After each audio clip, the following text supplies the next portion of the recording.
correctly with the correct amount. D20 Radio, where gamers roll. www.d20radio.com.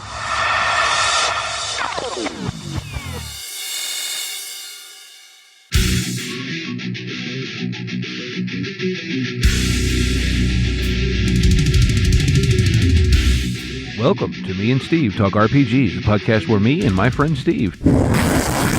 We're playing games this time.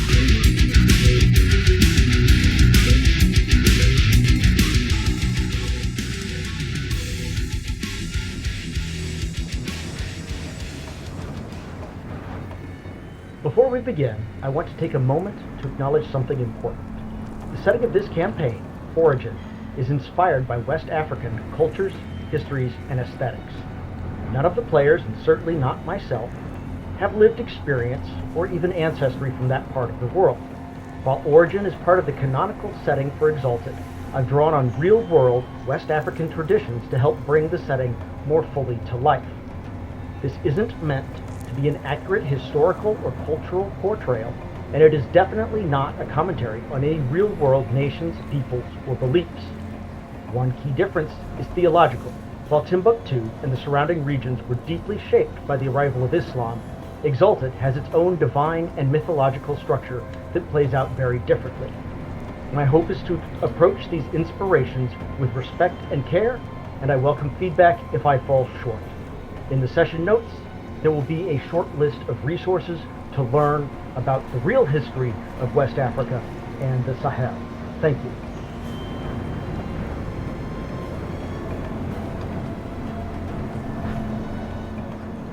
All right.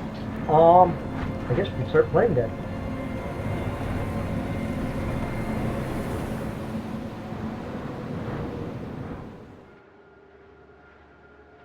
That is the Silent Forest, the Silent Grove. That is Mbara Sere. Says, I go no further. Absolutely. Of course. Yeah, I would imagine Parviz would start humming a hymn and walking in that direction. And the first person to notice anything kind of out of the ordinary is Spots. Spots, like, stops as sort of eyeballs Wonderful Cyclone, as if to say, are you sure about this, boss? So I think I'm envisioning kind of, what do you want to say, high desert type terrain here, kind of rocky, sandy-ish. Yeah, it's more rocky. It's more rocky than sandy. Mm-hmm. So I think just take a general kind of look around, any signs of, be it wildlife, birds, or conversely, is there a conspicuous lack thereof? I'd say you're probably about halfway there, so, no, there are no birds. You don't even really hear the buzzing of insects. So I think he kind of looks at Spots and, well, do you sense something, or is it just the emptiness that bothers you? And I mean, talking to him as if he's a person, but, I'm assuming he doesn't actually speak. Well, as a familiar, you guys can communicate, but it's more, he's still an animal. Mm-hmm. And he just sort of, you get the vibe that he is, less that there's something specific, and just that he says, and that he feels like it's unnatural. Mm-hmm. He's willing to go forward, but he wants you to know he doesn't like it. Well, you do you there, Spots, but I appreciate your advice and your company. And I will relay to my companions that, there's almost no wildlife, and, well, it just doesn't feel right. And as you're getting close, you can see that there are some, really tall trees. They're all devoid of foliage, and they appear either dead or close to dead. Mm-hmm. seasonally, would this be an appropriate time for them to have foliage? Yes.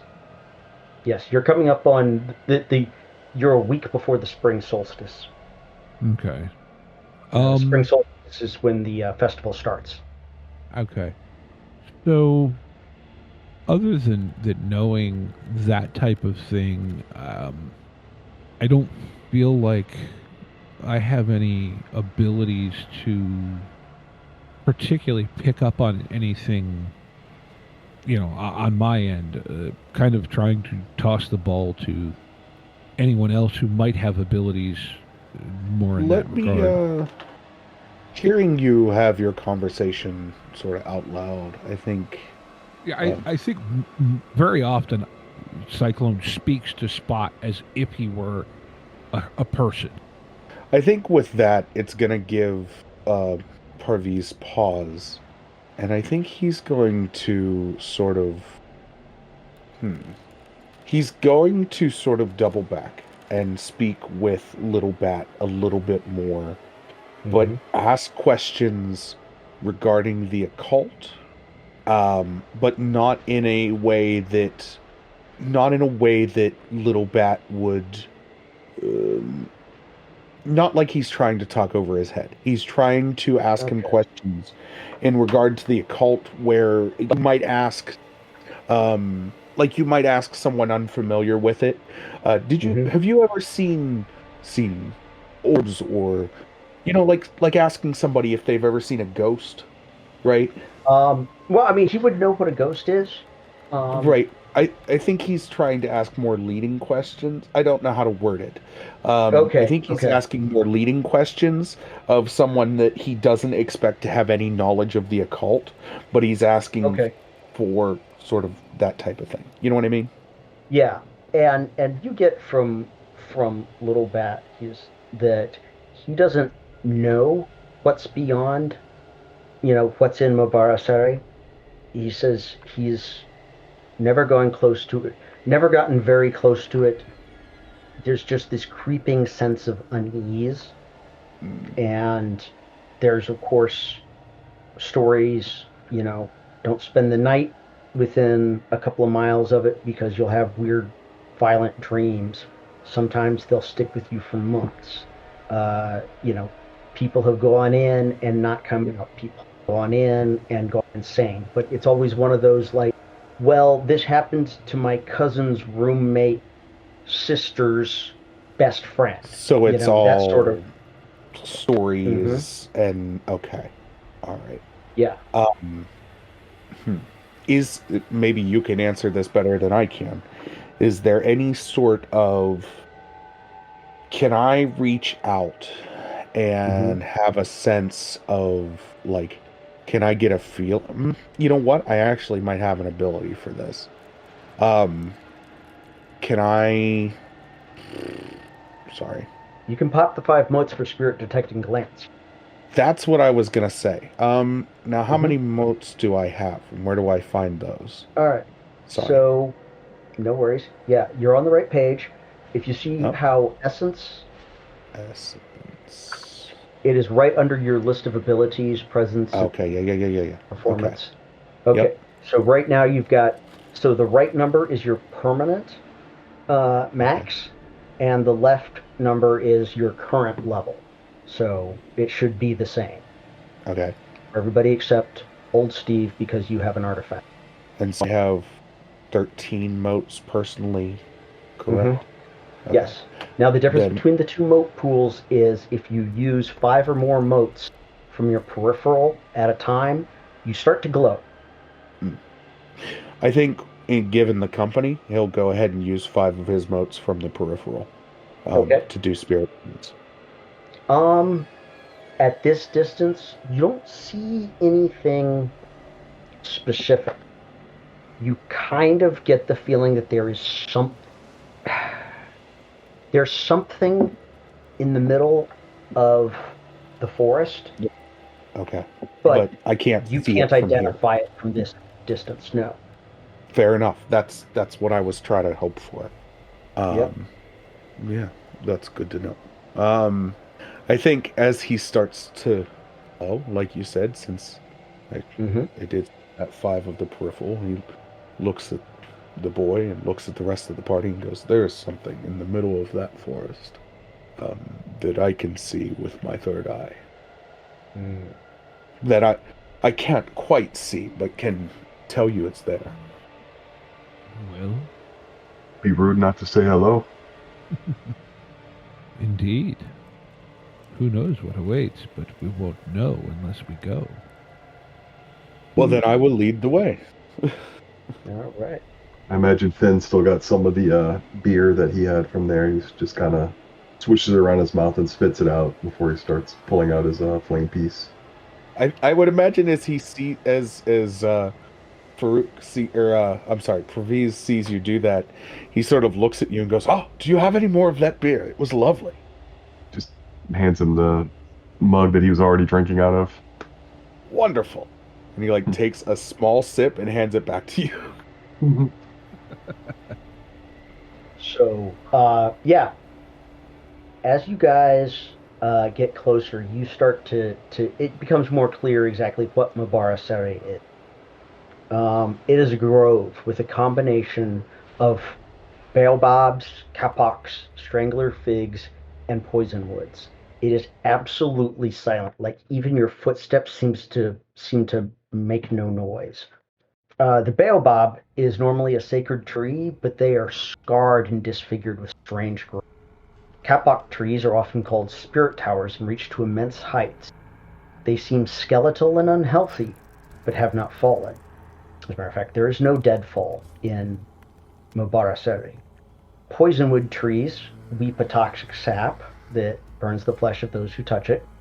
Strangler figs kill their host, growing into a hollow cage-like structure around the trees. And that's what's in this grove, sorry. I think the silence very clearly perturbs Parviz. He's very upset. Not upset as in throwing a fit, but alarmed in a way by the silence. So when you had said before that the trees at this point should be budding at minimum, is this they still appear that almost dead, or is this because of the strangler figs? Some of them are actually dead because of the strangler figs. Others, even those without strangler figs, appear almost dead. Although the poison woods are still weeping sap, so you know they're not dead. Yeah, this place is creepy. Spots is having none of it and is going to sit down unless you order him go into the forest. Otherwise, he's going to sit down at the edge and be like, "Look, boss." Yeah. Yes, you keep watch there. So I think, kind of look back at Parviz and, so you said roughly in the center, and, with some sort of acknowledgement, sort of begin to navigate a path, trying to steer stay as reasonably clear of the poison woods as possible, and kind of pointing them out if it's not, obvious to all. Let me ask a sort of dumb question to ask now. But how would people refer to Wonderful Cyclone? Would they use your full name? As you've gotten closer to them, would it just be an abbreviation? Would we call you Cyclone? I think Cyclone is probably kind of what he prefers. I mean, within the context of the world, I know we had talked about that a little bit the other day, but I think Cyclone is probably kind of his preferred name. Okay. I just wanted for context so that, because, I being called Wonderful feels very pretentious, which is definitely not this character. Oh, it would be 100% my character to be called Wonderful all the time. But no. And then I'm guessing Finn is fine. Yep, Finn works out. Okay. All right. So Sorry, I know that was a little late to ask that question, but I was like, it just occurred to me. I never asked how we want to do that. So Well, good. it does not take you long to get to the center of this grove. And what you see when you arrive there is a stone building. A stone building with a giant golden disc and golden doors. It's small, like a mausoleum, and it is surrounded by jade pillars and iron chains running between the jade pillars. We're talking like 2 feet tall jade pillars, or 3 feet tall. Bollards almost. Yeah, and the building is overgrown with these strangler figs and poison woods, but the door and the giant sun disk upon it are completely untouched by vegetation, and it's about 3-4 stories tall. It is big. It's just almost a cube in size, so like 40 feet by 40 feet by 40 feet. Kind of turn and look at Parviz. Well, it's certainly not something you find everywhere. Any mention of this? Isn't it? Well, the woman did say it was a burial or a tomb of some sort, didn't it? Didn't she? Well, it could be. It's very possible this is a mausoleum of some kind. And it looks weirdly familiar to you, Parviz. Possibly my mausoleum. And as you approach it, you see carved above the door, "For myself, bring only your most trusted companions, and none who are not chosen." In Old Realm, the language of spirits and the ancient First Age. None who are not chosen. Farouk, unfortunately, I must ask you to stand guard. This is, I'm somehow strangely comfortable with that. If Perhaps you, just keep Spot company. yeah, or the boy, Little Bat. It is completely up to you, Farouk, but I feel as though we, 3 should go in alone. He nods, taps his silver shod staff on the floor or on the ground, and says, I will do that." And Parviz sort of taps his chest. You are Okay. good. All right. So you guys have this door. It is literally plated in orichalcum. It's mostly bronze, but there's a layer of orichalcum. What are you going to do now? So, I think... Well, shall we proceed, my friends? Onward and upward.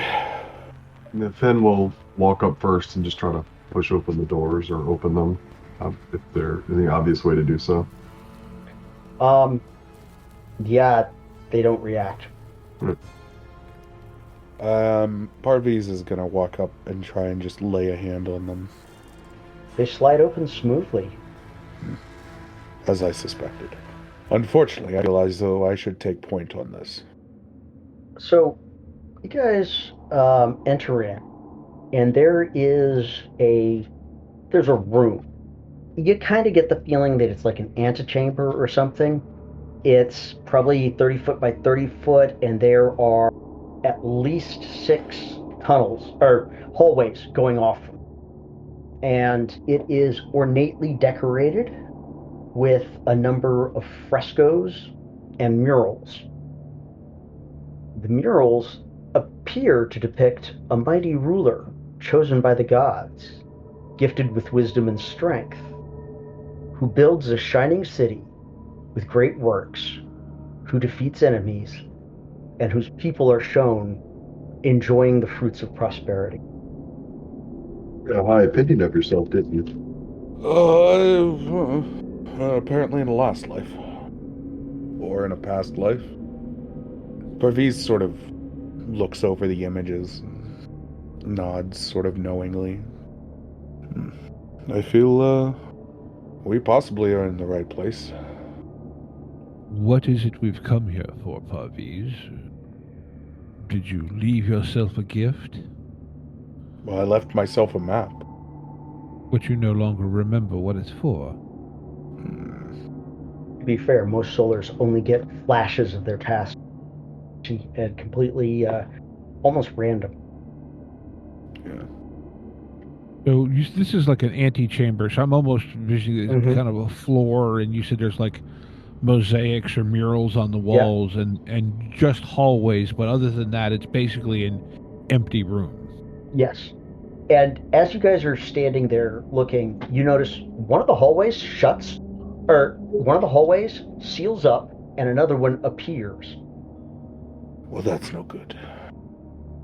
Also, not lost on Steve the player here is the spatial inconsistency, but I'm guessing that is not foreign to the characters in context. Well, let's just say that you've heard that the tombs of the ancient Solars frequently had strong magics used in their construction that may make them larger on the inside.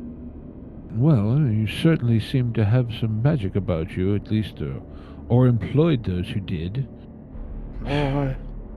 Do you have a direction you would suggest, and it kind of gestures broadly or around the hallways that have presented themselves?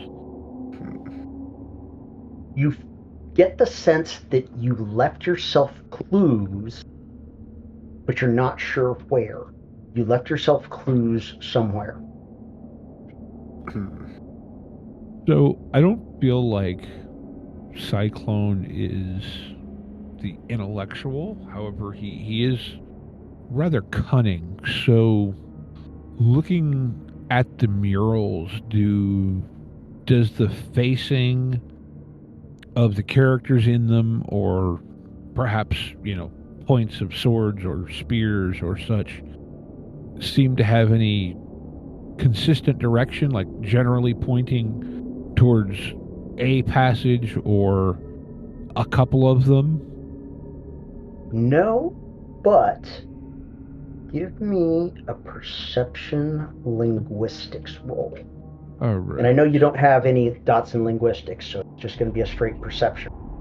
Okay, so just click on perception. Difficult, only 2. Oh, sure. Okay, so no bonus? No. I'm not familiar with Roll20, so you'll have to kind of walk me through this.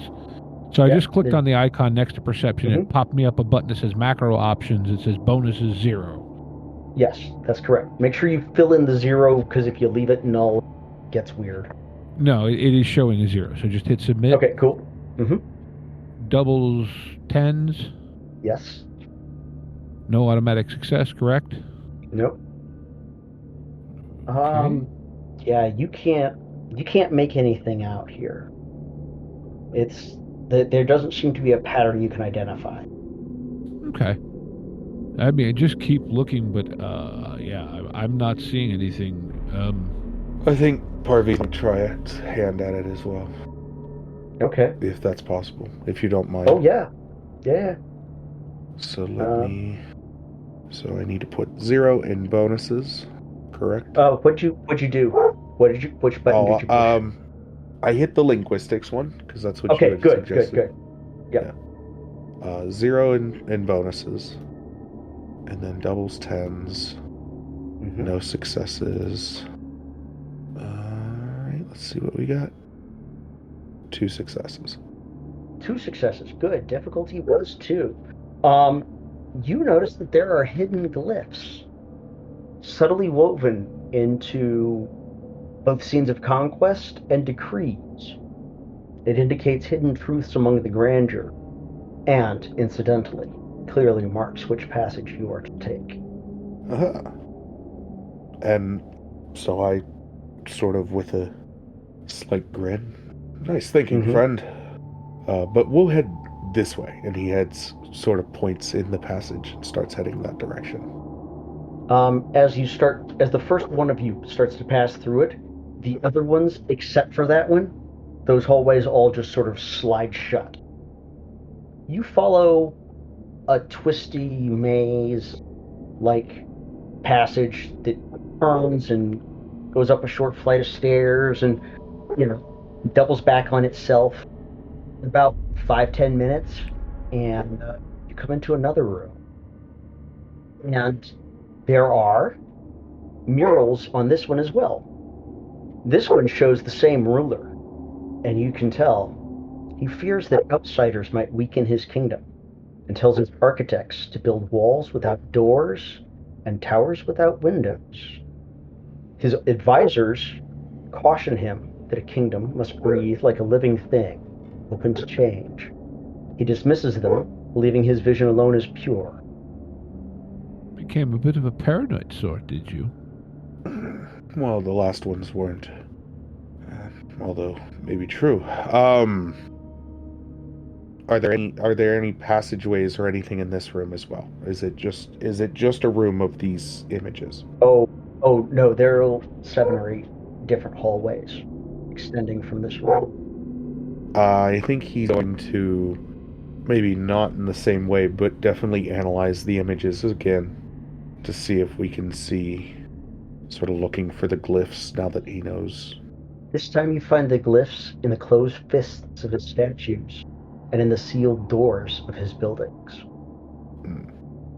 And they lay out same. Yes, they do. It clearly indicate one. Excuse me, my dog is barking her head off. I will be back in 1 second. Oh, Yep, good. take a BRB. Please!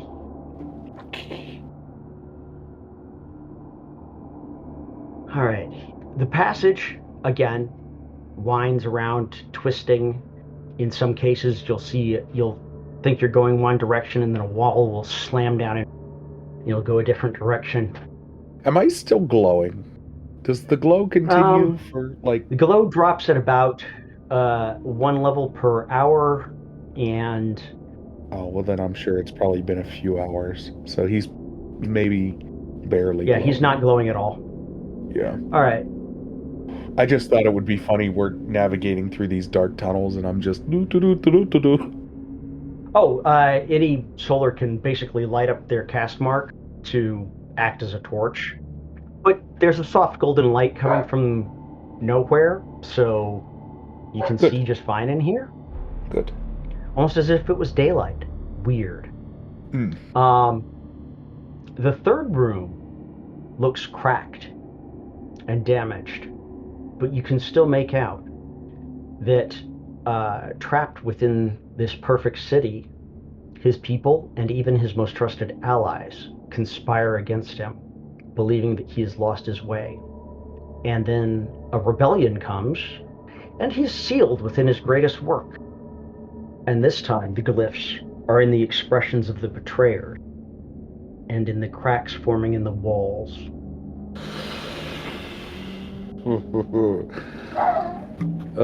Let me deal with my dog for a half a second. Yep. Things might have done things. There you go. and I don't Okay, do that's them. better. All right. Okay, good. So, you said in the cracks. Mm-hmm. I think perturbed by this. So, as I'm assuming you're pointing this out, you're saying these glyphs are almost formed by the cracks themselves? Yes. So, Oh, sorry. Go ahead, Steve. no, it just kind of looks quizzically and so this was built in disrepair? Or have the magics done this over time? Parviz sort of scratching his head, just like, I don't have a definitive answer. I would say yes to either of those. He's very perturbed by the cracks having these glyphs inside of them.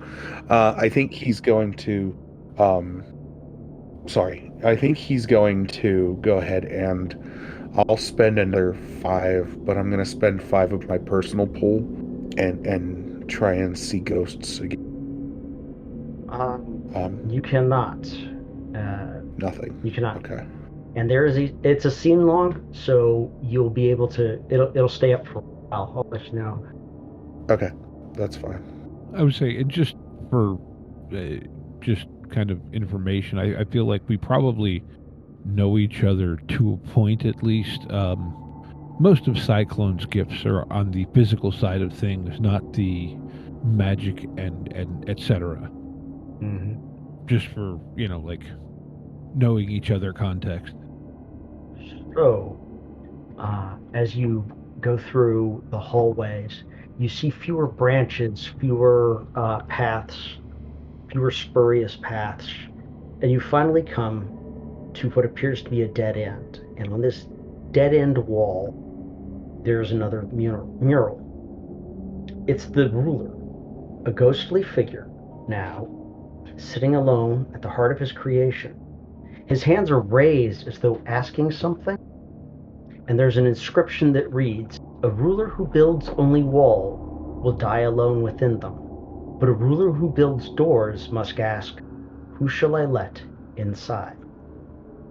The final glyphs are inscribed in the palms of his hands, and they simply say, "Forward." I think Parviz is going to try and continue forward through sort of pushing on the wall. The wall is apparently completely illusory. Follow. Now, at this point, the hallway widens, and there are a series of mirrors down both sides, okay?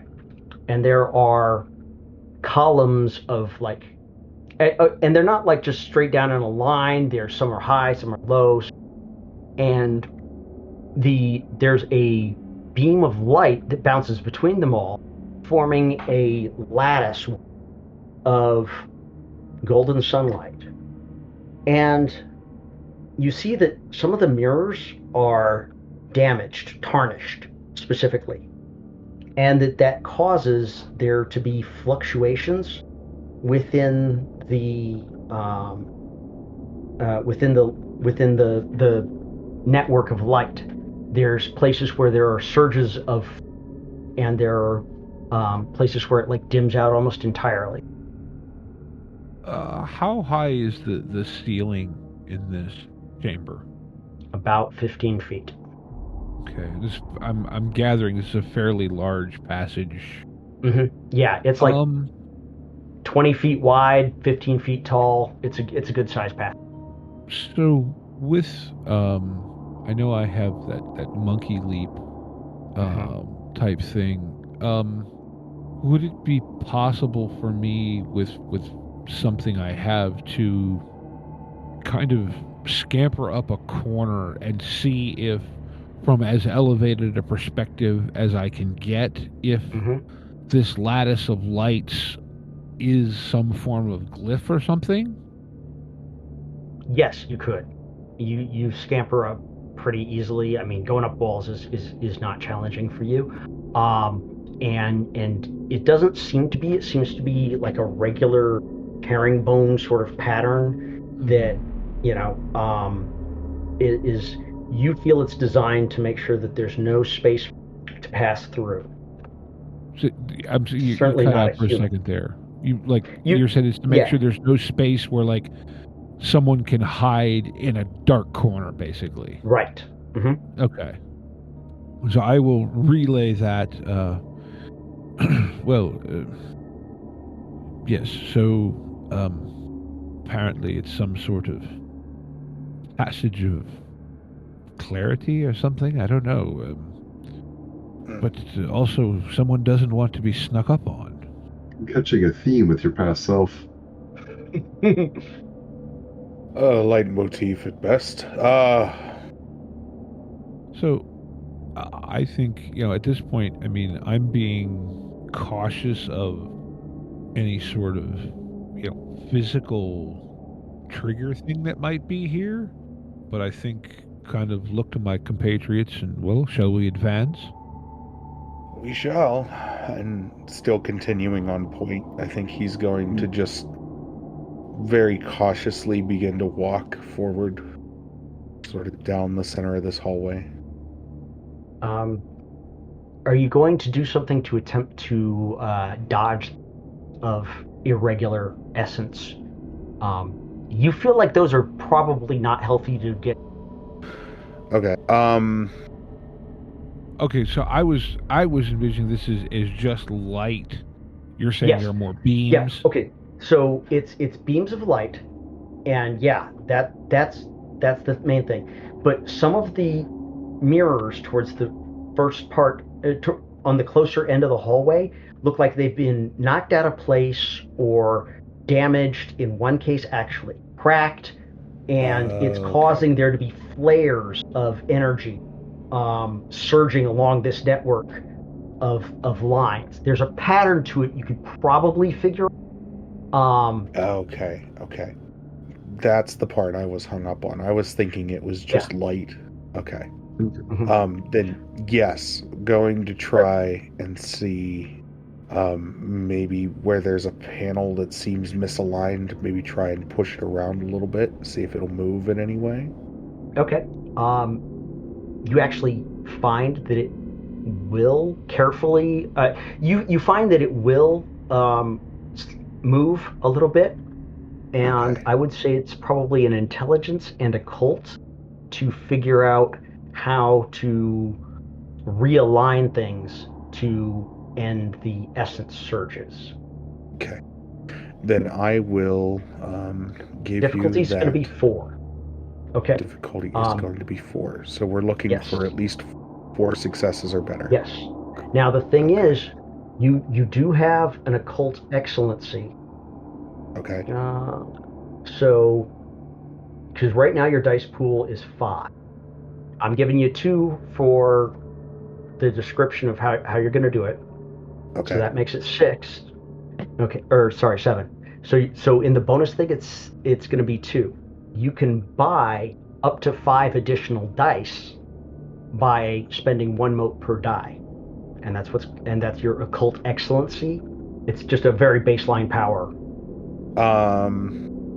So 1 mote per die.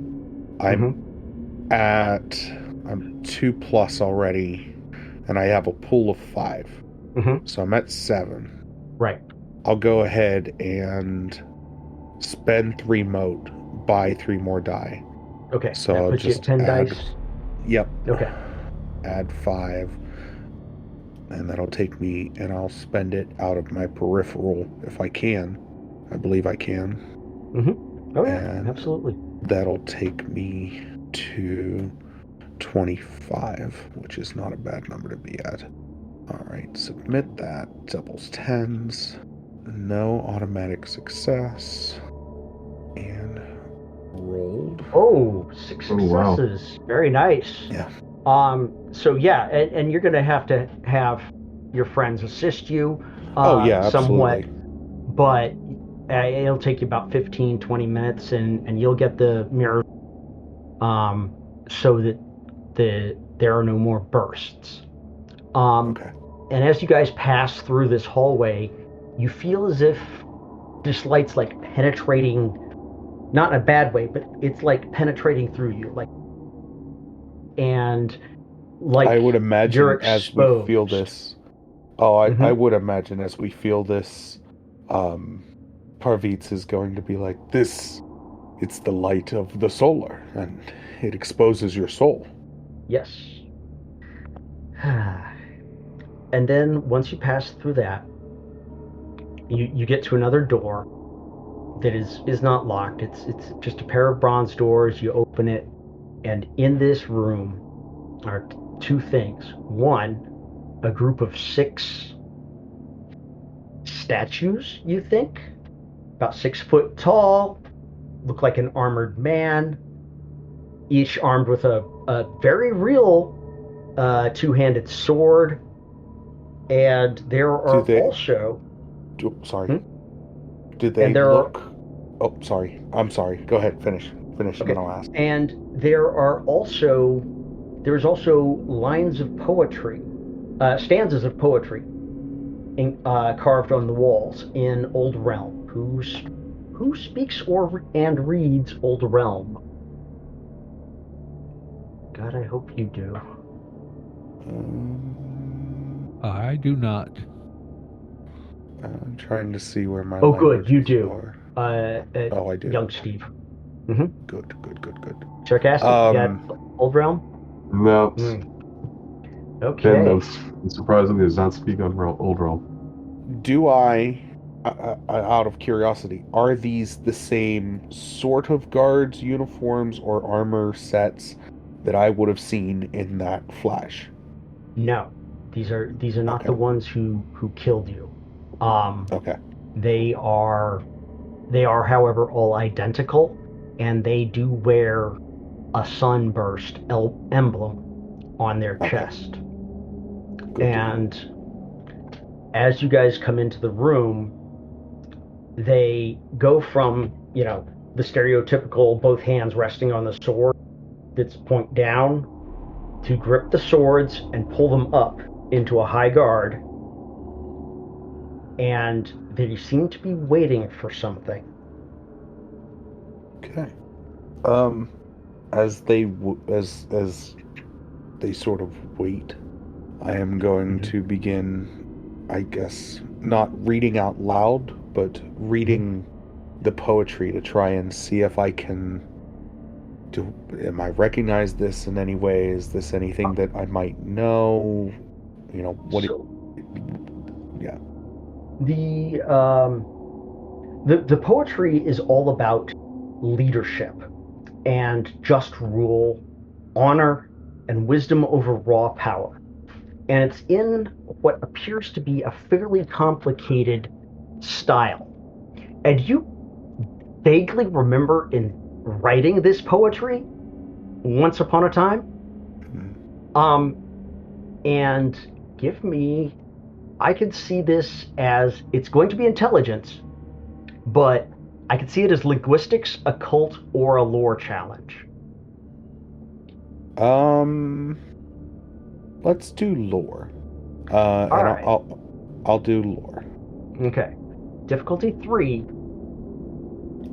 No bonuses, I'm assuming. Let's do doubles, tens. This should be... that is... No, not going to do it. With 2 successes, you get that there's something weird about 2 particular poems. Like, there's something off about their meter. Okay. Narrowing it down to those 2 poems, could I do maybe a linguistics check since I'm suspecting it's their meter? Actually, yeah, I'll say linguistics since I'm suspecting it's their meter. Do I have any abilities that let me spend motes to add to that linguistics check? Let me ask you that as well. So, as I am an orator and all of those things. You see how some of your abilities have blue check marks to them? Yes. You have an excellency for all those abilities. Oh, okay. Yeah, you can bump any of those. And you can bump it as high as the attribute plus ability that you're using. So I could bump that up +3. Well, what's the linguistics? If you're doing intelligence linguistics, you could bump it up by 5. Up by 5. Okay. Yeah, attribute plus ability. Okay. Let me then. I'm going to go ahead and do exactly that. I'm going to bump that up by 5. I'm going to, which will take me to 20 there. And I will doubles, tens, and automatic 5 success. All right, there are 2 lines that have a screwed up meter, and one of them translates out to kneel before the rightful heir, and the other one is attend the flame. I wanted to say, while he's doing that, could I go ahead and have my character activate one of his charms? Which one? Sure. The diamond, what's it called? The diamond body prana? Diamond body prana. Is it, let me take a look at it. Please stop that. I'm in your character sheet, and when you go back to the first page. Yeah, I still have to fill in the stuff. Oh, but basically, you don't have descriptions in there? Okay. Not just yet. No worries. I can pull it up. I have it got pulled up somewhere. on the actual thing. Okay. Charm provides, basically, it's inverts anima, turning substance of existence something far beyond normal harm. Basic scenery damage is resisted. And Charm provides following withering attacks. Activate solo roll stamina plus resistance dice with essence or 3, whichever's higher automatic successes, and add successes to soak for the rest of the scene. All Just with right. the swords going up, I'm sure he's anticipating some sort of Okay. possible attack. There it is. There it is. Diamond body prana. Okay, starting with you can't have diamond body prana because it requires essence 2. I thought with the supernal I could. Oh, your supernal resistance? Okay, never mind. Yeah. You do. Okay, so yes, you can do that for the rest of the scene. Yeah, that's not a problem. Okay. It is a simple action. I just wanted to get him ready in case something happened. So just roll resistance, I guess? No, not right now. Okay, no, alright. Yep. If it becomes relevant, I'll have to roll. So what are you doing with those 2 phrases? Mulling them around in my head to see if I've heard either of them before or recognize either of them. So it was kneel before the rightful heir, and what was the second one? Attend the flame.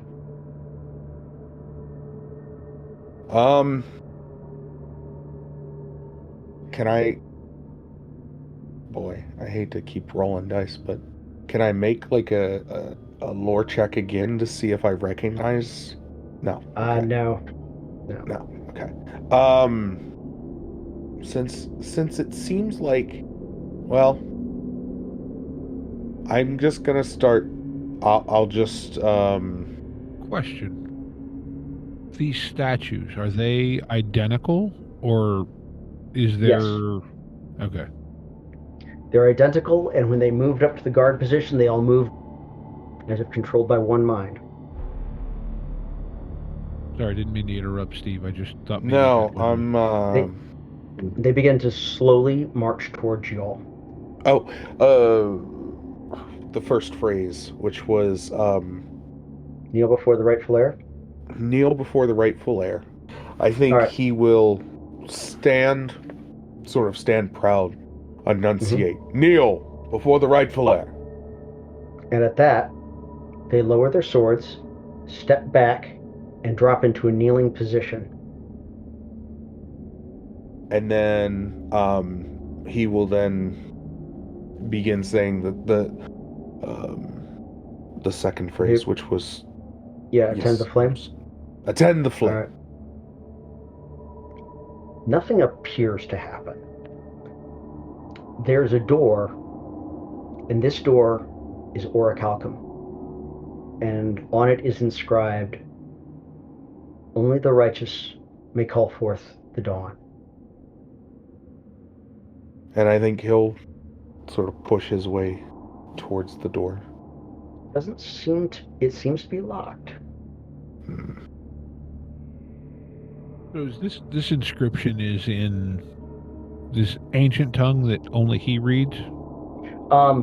Yes. What you guys can make out is that there appear to be that inscription is across the top. It's like at eye level on the door, and below it is a sun disk, or above it is a sun disk, and below it appear to be ranks of people, and there are some glyphs that to you look like the musical notation of the land you were raised in.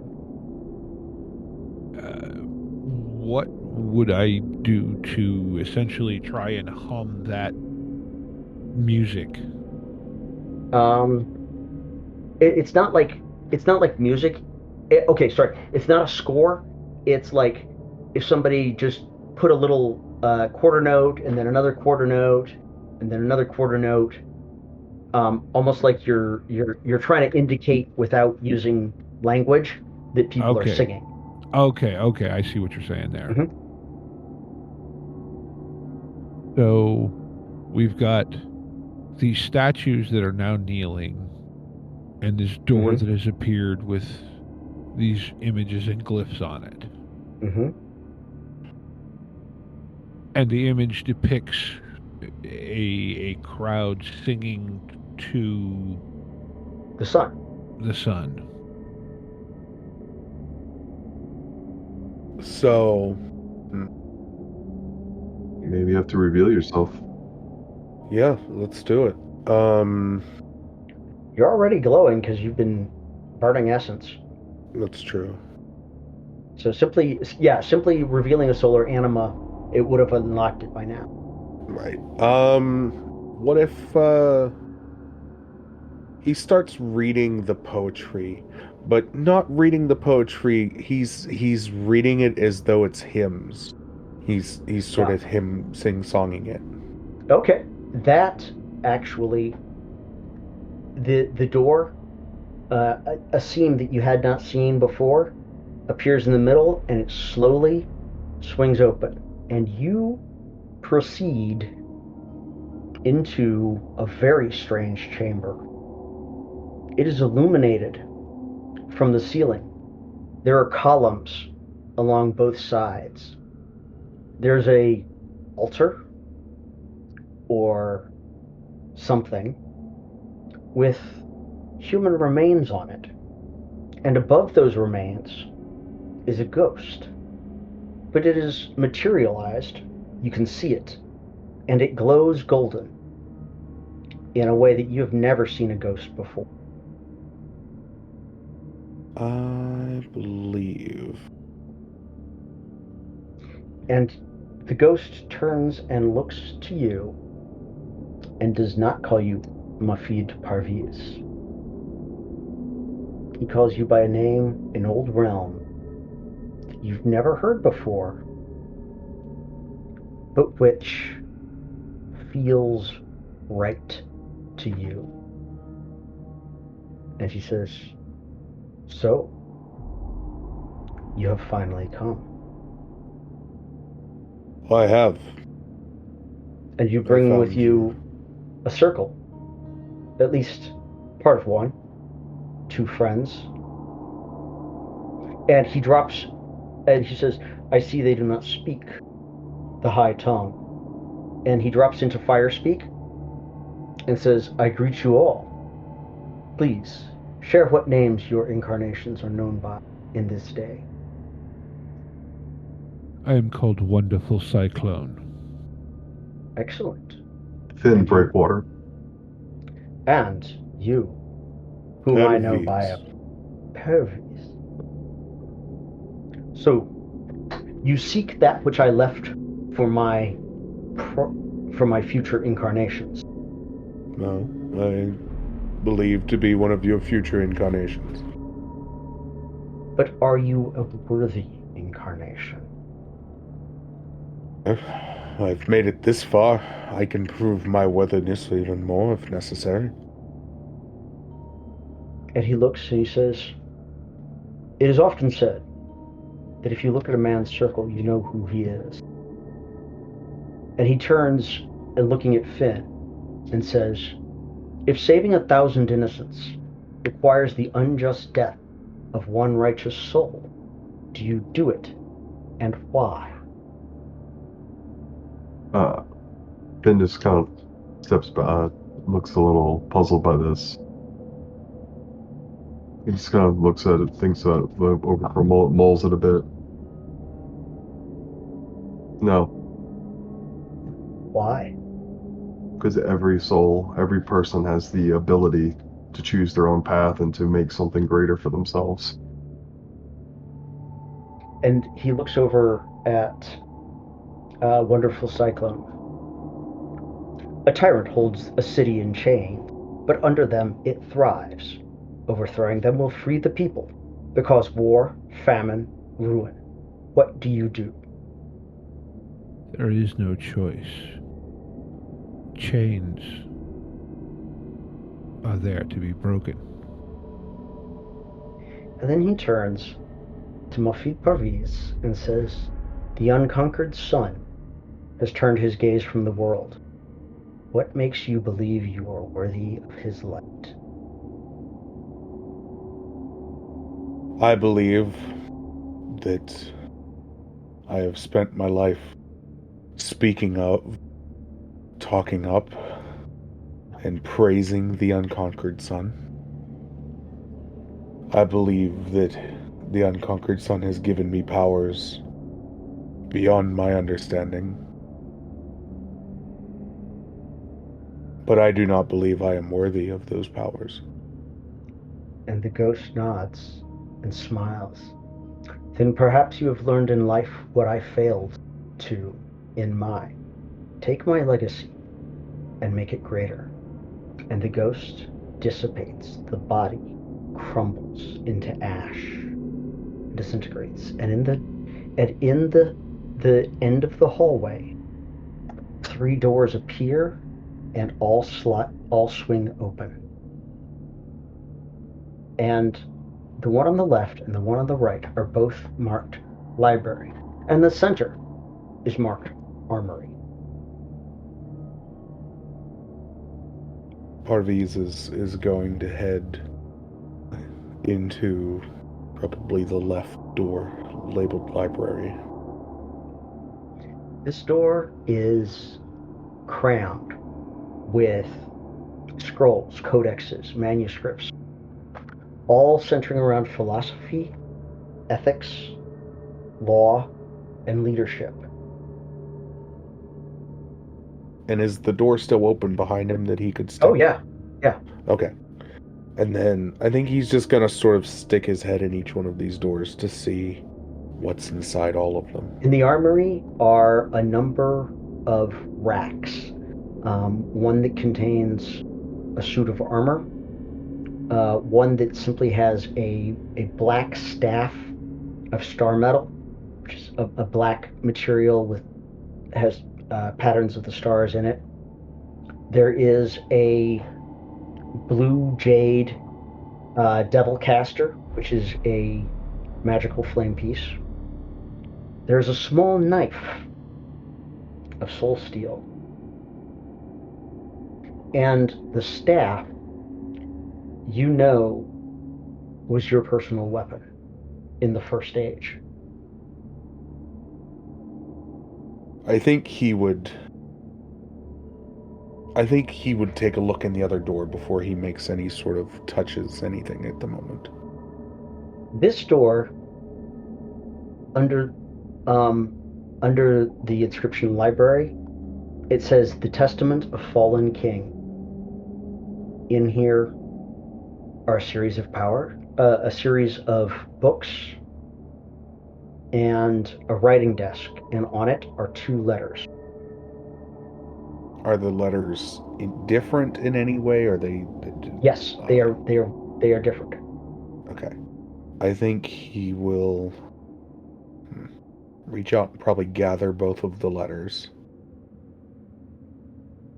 at that point, and then head back to the armory, where I am going to take that small knife for sure,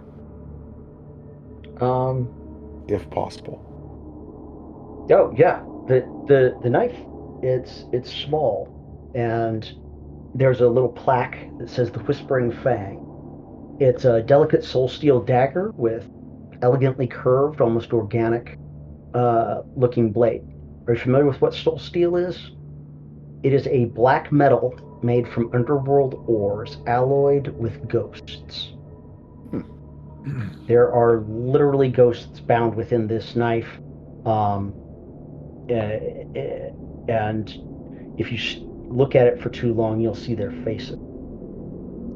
I think he would take that and sort of hook it into his belt, but underneath of his robe, sort of tucking it in, out of sight, out of mind type of way.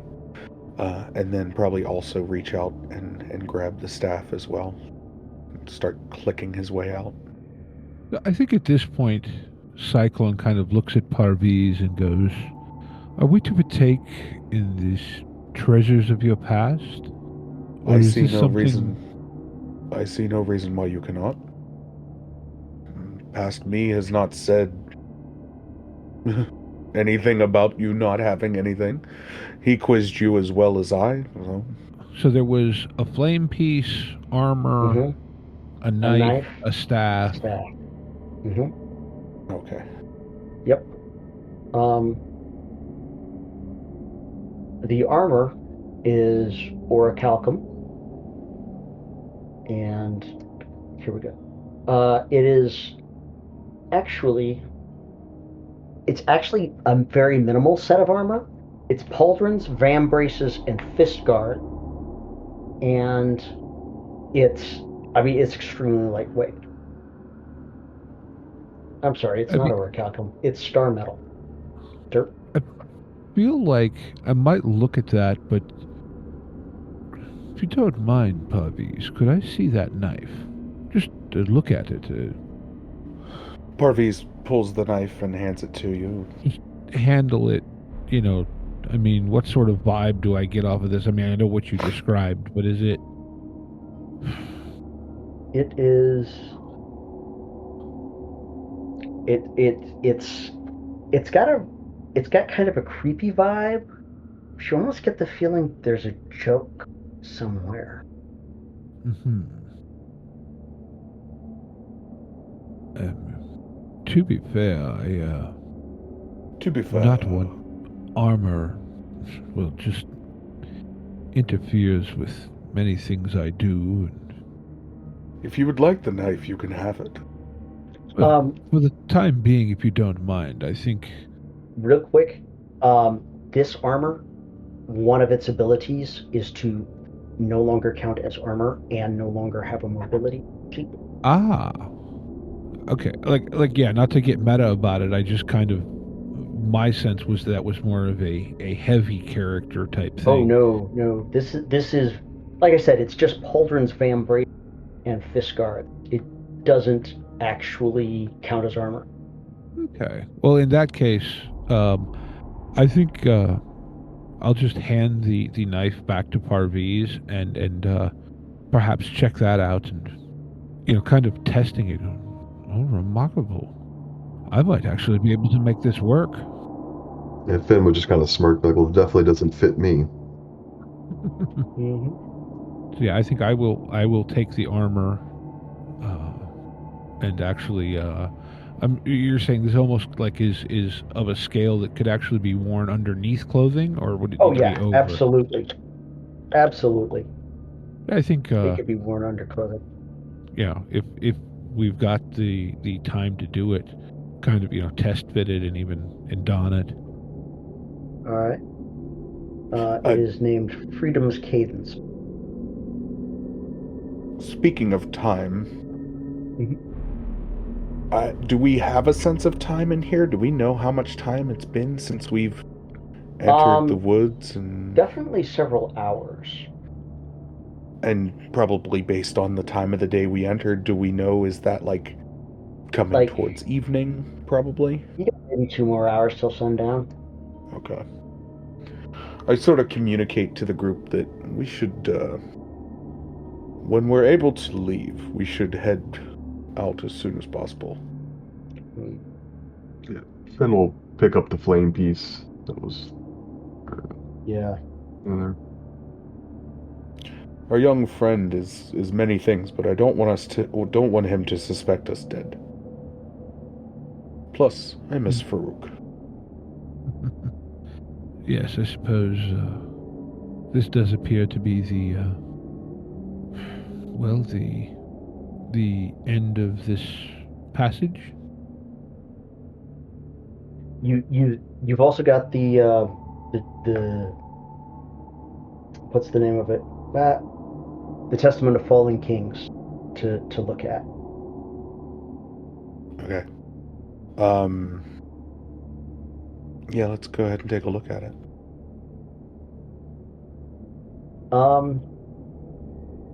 There is a multi-volume set entitled The Laws of Power. Looking at it, you come up with chapters such as The Lion's Right, When to Break a Kingdom to Keep It Loyal. the mirror of rule, fear and love and balance, and the ruler as son, how to burn away treason before it begins.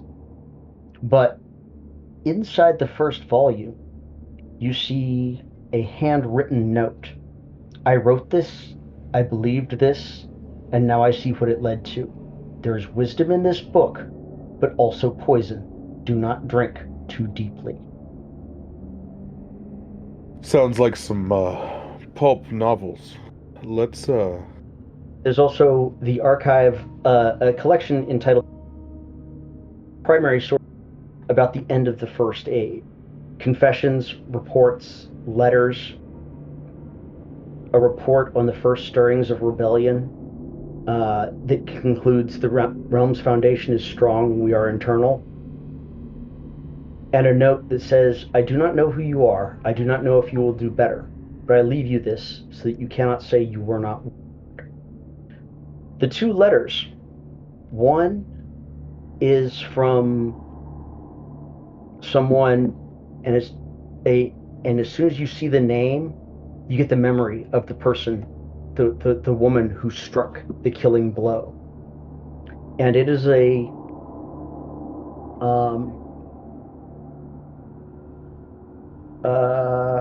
actually, I will add it later, yes. And it says, among other things, we should have been gods forever. That is what you told me. That is what I believe. The gods should not need chains to hold their people in place. You were my general, my lord, my lover, and when the end came, you did not flee, nor fight, nor beg. You only asked that I tell the truth. And then it says, at the end, here it is. If you are one of them, if you wear the sun on your brow, then read this and understand. And the other letter says, and you recognize that this handwriting is your handwriting. I do not know if I'm the last. If you are reading this, then perhaps I was not. I do not know if that is a blessing. I have seen the future, though I will not live to walk it. It is coming, a reckoning, not only for me, but for all of us who have worn the sun upon our brow. They say we are mad. The burden of our power warps us, that no one should rule as we have ruled. They say they are saving the world from us. I hated them for it, until I asked myself, if we were meant to rule, then why must the world be saved? I could have stopped it. I see that now, a century ago, when I first felt the fear in my subject, when the first whispers turned to screams. But we are the sun's chosen. We are eternal, and so I waited. Do not wait. And past that, there are ink smudges, but no words. I'd imagine he'd fold these up and stick them somewhere close to his heart, sort of as a take heed. I would also imagine he would carry a bag of some kind and pack the unless it's the library's worth of volumes. I think he would pack a handful of volumes of the book, and definitely take the testaments of the end. The end of the first age. Yeah. Yeah. And when you guys return to the chamber where the ghosts and the remains were, on the altar in the center of where the remains used to be is an egg-sized stone. It is a yellow gem that burns with an inner light. As someone trained in the occult, you know that manses are places of power that produce what is called a hearthstone, and that hearthstone can power wondrous artifacts, or simply be borne by one of the Exalted to increase their ability to regenerate motes. All you have to do is attune to it. Do you want to do so? Yes, I'll attune to the Hearthstone. All right. So this gives you a couple of benefits while you're within the manse. Okay. While you have the Hearthstone on you, you will respire an additional 2 motes, and you can also 4 extra motes per hour. 4 motes So, per hour. Okay. Yeah. And you'll also be able to tell if anyone uses any essence, any magical power within this manse. And so now with the defenses down, the path out is simple, straightforward. Where there was a labyrinth, there is just a hallway passing through the 4 chambers, and you can make it outside pretty quickly. However, when you get outside, the whole area is covered in a mist, thick, unnatural fog.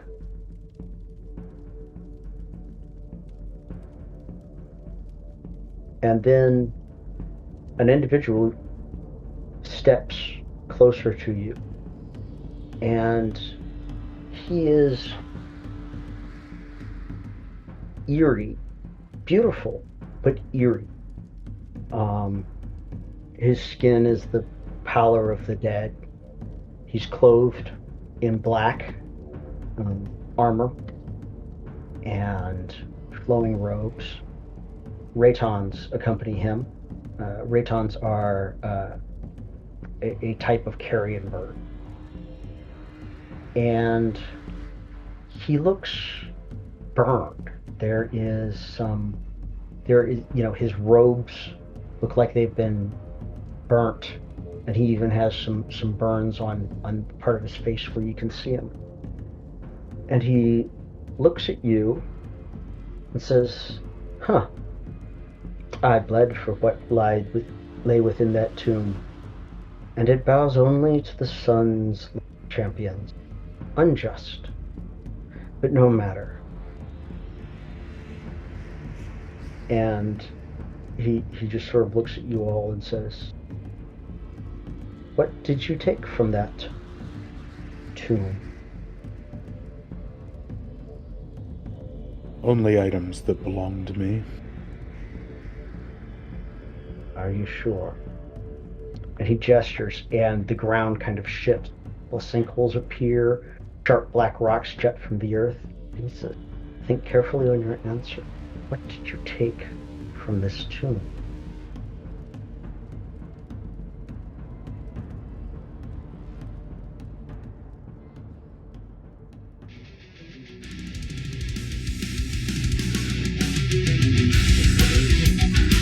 Intro and outro music by the band 12 Noon. You can email us at meandsteverpg@gmail.com. You can find us on Twitter and RPGs. Find us on Facebook at Me and Steve RPG Podcast, on Discord at Me and Steve RPGs, and as always, all of these links are in the show notes. Thank you, and be kind to one another.